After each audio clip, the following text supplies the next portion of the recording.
રાજકોટમાં જે ઘટના ઘટી તે આંખ ઉઘાડનારી છે. જોકે છેલ્લા થોડા સમયમાં આવી અનેક ઘટનાઓ ઘટી છે કે જેમાં નિર્દોષોના ભોગ લેવાયા હોય. સવાલ એ છે કે જ્યારે ફાયરને લગતી કોઈ પણ ઘટના ઘટે છે ત્યારે નિયમો શું કહી રહ્યા છે, કયા બદલાવ અથવા તો નિયમોનું કડકાઈથી પાલન જરૂરી છે, શું હવે સિસ્ટમમાં પરિવર્તન એ સમયની માંગ થઈ ગઈ છે? જુઓ આ રિપોર્ટ.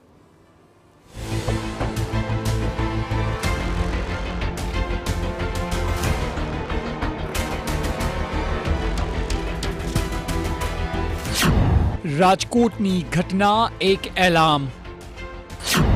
શું સિસ્ટમમાં પરિવર્તન જરૂરી? સીધી વાત એ છે કે રાજકોટની ઘટના બાદ હવે સરકાર અને સ્થાનિક પ્રશાસનની જવાબદારી છે કે ફરી આવો કોઈ બનાવ બને નહીં. હવે બહુ થયું. દર વખતે એકની એક વાત. પહેલા ઘટના, બાદમાં નિંદા, પછી પગલાં અને પછી શું? પછી બીજી કોઈ ઘટના. એટલે શું ગુજરાતના લોકોએ આમ ડરના માર્યા જીવતા રહેવાનું કે જાહેર જગ્યાઓ પર તેઓ સલામત નથી એમ? હવે તો હાઈકોર્ટ પણ કહી રહી છે કે સરકાર ઉપર તેમને ભરોસો નથી. આટલી ફટકાર બાદ પણ સરકાર શીખ નથી લઈ રહી. મુદ્દો એ છે કે સિસ્ટમમાં અનેક બદલાવ કરવા જરૂરી બની ગયા છે.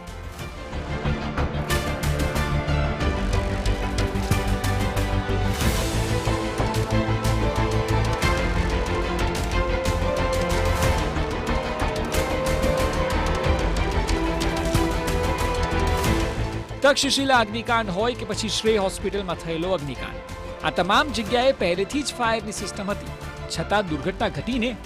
તો પછી કઈ જગ્યાએ ત્રુટિ કે ક્ષતિ સર્જાઈ રહી છે? અમદાવાદ ફાયર વિભાગના પૂર્વ ચીફ ફાયર ઓફિસર MF દસ્તુરના કહેવા મુજબ એક સિંગલ સિસ્ટમ એવી હોવી જોઈએ કે કોઈ વિભાગ ખોટું કરી જ ન શકે. તેમના મુજબ સ્ટ્રક્ચર મુજબ જ ફાયર સેફટી સિસ્ટમ અનિવાર્ય છે.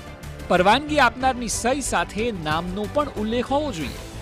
અને પેટ્રોલ તથા ડીઝલ સ્ટોર કરવા માટે તો ઇન્ડિયન ઓઇલના નોર્મ્સ છે જ.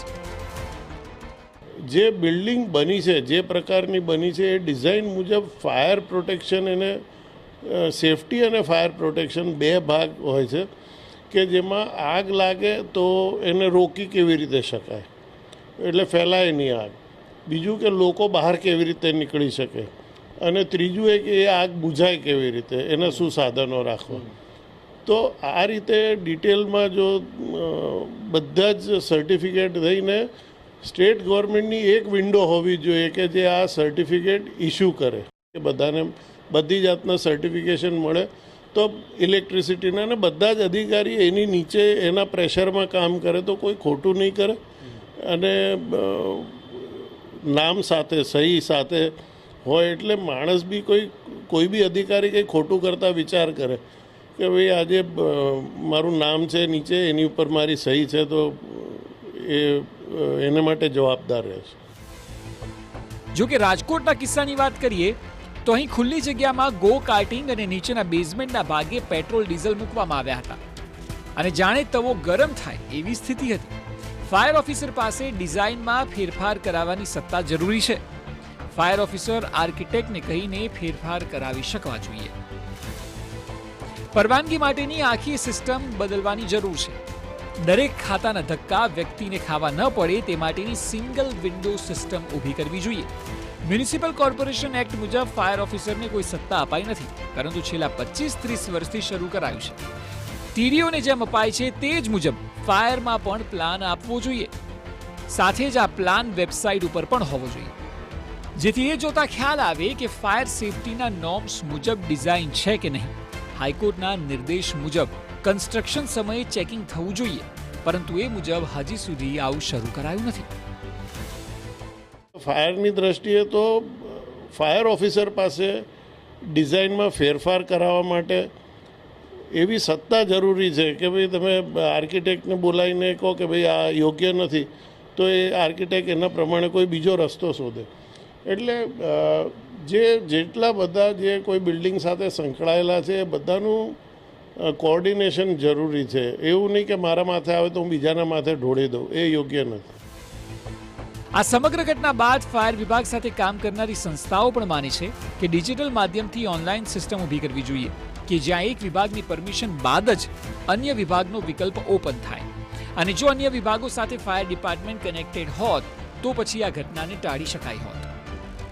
એ દરેક ડિપાર્ટમેન્ટ જોડે શરૂઆત એસ્ટેટથી કરીએ, જમીન સંપાદનથી લઈને એસ્ટેટ ડિપાર્ટમેન્ટથી લઈને એ પછી એમાં સ્ટ્રક્ચરલ એન્જિનિયર આવે, એનો રોલ આવે, ફાયર ડિપાર્ટમેન્ટનો શરૂઆતમાં પણ રોલ આવે અને છેલ્લે પણ રોલ આવે, રાઈટ. એ પછી ઇલેક્ટ્રિસિટી કનેક્શનનો રોલ આવે, ઇલેક્ટ્રિક એન્જિનિયરનો રોલ આવે આમાં. આ બધા જ ડિપાર્ટમેન્ટ અને પોલીસ ડિપાર્ટમેન્ટ છેલ્લે, આ બધા ડિપાર્ટમેન્ટનું ઇન્ટરલિંકિંગ એક ડિજિટલી એક કનેક્શન હોવું જોઈએ કે એક સ્ટેપ પૂરું કરો, એ કન્ફર્મ થાય, એ પછી તમે બીજા સ્ટેપમાં જઈ શકો. બીજું સ્ટેપ જ્યારે ઇનિશિયલ કરવામાં આવે ત્યારે જો એને એવી ખબર પડે કે પહેલા સ્ટેપમાં કંઈક ખામી રહી ગઈ છે તો ત્યાં બીજું સ્ટેપ એ આગળ જ નહીં વધે. આ તરફ આર્કિટેક્ટનું સ્પષ્ટ માનવું છે કે કોઈ પણ પ્રકારનું સ્ટ્રક્ચર કેમ ન હોય, આગ લાગે તો પણ એ ટકી રહેવું જોઈએ. સ્ટ્રક્ચર હર હંમેશ એવી રીતે ડિઝાઇન થયેલું હોવું જોઈએ કે તે મજબૂત હોય. સ્ટ્રક્ચર તો એવું ડિઝાઇન થવું જોઈએ કે જે આગ લાગે ને તો એ ટકેલું રહે, ઊભું ને ઊભું રહે. કેમ કે જો સ્ટ્રક્ચર કોલેપ્સ થાય તો પછી એસ્કેપ થવાના પણ પ્રોબ્લેમ છે, ફાયર ફાઇટિંગને પણ પ્રોબ્લેમ છે અને કોઈકને બચાવવું હોય તો પણ પ્રોબ્લેમ છે. એટલે સ્ટ્રક્ચરની મજબૂતી તો બહુ જરૂરી છે, વેધર એ ટેમ્પરરી હોય કે પરમનન્ટ હોય, વેધર એ મંજૂર થયેલું હોય કે ના મંજૂર થયેલું હોય, સ્ટ્રક્ચર મજબૂત હોવું બહુ જરૂરી છે. એટલે ઓવરઓલ આપે આ રિપોર્ટમાં જોયું હશે કે એક્સપર્ટ્સ આખા મામલે શું કહી રહ્યા છે. ફાયર વિભાગમાં જે ફેરફાર જરૂરી છે તેના પર પણ અમદાવાદના પૂર્વ ચીફ ફાયર ઓફિસરે જણાવ્યું. એ સાથે આર્કિટેક્ટ પણ માની રહ્યા છે કે સ્ટ્રક્ચર પહેલી પ્રાથમિકતા હોવી જોઈએ. આ તમામ બાબતો જોયા બાદ એવું કહી શકાય કે નિયમોમાં અને મંજૂરીઓની સેટ સિસ્ટમમાં મોટા બદલાવની હવે સમયની માંગ છે. પાણી માથા ઉપર પહોંચી ચૂક્યું છે. સરકારે ધ્યાન આપીને જરૂરી બાબતોમાં ફેરફાર કરવું આવશ્યક હોય તેવું સ્પષ્ટ દેખાઈ રહ્યું છે. સચિન પાટીલ, TV9, અમદાવાદ.